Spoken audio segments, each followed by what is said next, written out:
বাংলাদেশ রাষ্ট্রটি ১৯৭২ সাল থেকে এ পর্যন্ত একটা ইনস্টিটিউশন হিসেবে দাঁড়াতে পারেনি। বাংলাদেশের মূল সমস্যা হচ্ছে রাষ্ট্র ইনস্টিটিউশন হিসেবে কাজ করছে না। যখন যে সরকার আসে তারা ব্যক্তিগত এবং দলীয় স্বার্থে রাষ্ট্র পরিচালনা করে, এটা হচ্ছে মূল সমস্যা। এখানে rule of law, transparency, accountability এগুলো এনশিওর করতে হবে। এগুলো এনশিওর করার জন্য বিচার বিভাগকে স্বাধীন করতে হবে এবং বিচার বিভাগকে শতভাগ স্বাধীন করতে হবে। স্বয়ং প্রাইম মিনিস্টার এবং রাষ্ট্রপতি স্বয়ং যাতে বিচার বিভাগকে ইন্টারাপ্ট না করতে পারে সেটা এনশিওর করতে হবে।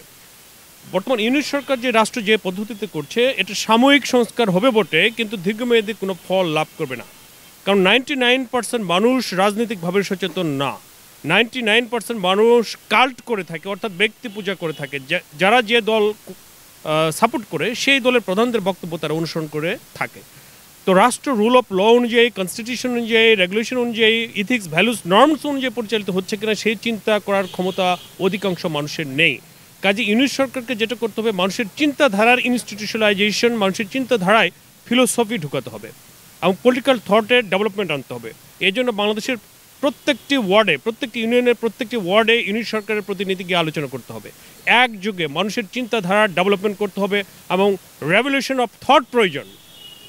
রাষ্ট্র তখনই পরিবর্তিত হবে যখন মানুষের চিন্তাধারা পরিবর্তন হবে।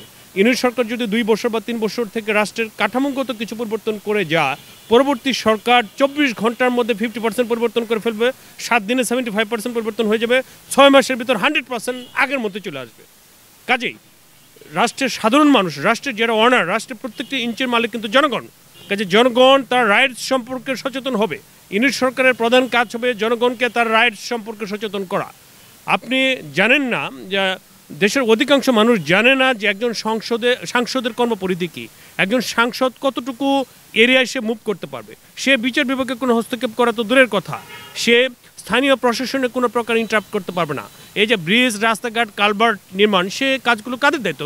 লোকাল গভর্নমেন্টের দায়িত্ব। তো লোকাল গভর্নমেন্টে এমপিরা গিয়ে এত ইন্টারাপ্ট করে কেন?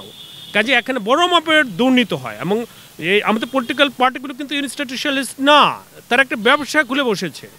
তারা যদি ইনস্টিটিউশনালাইজড হতো তাহলে পরিবারতন্ত্র এখানে চলতো না।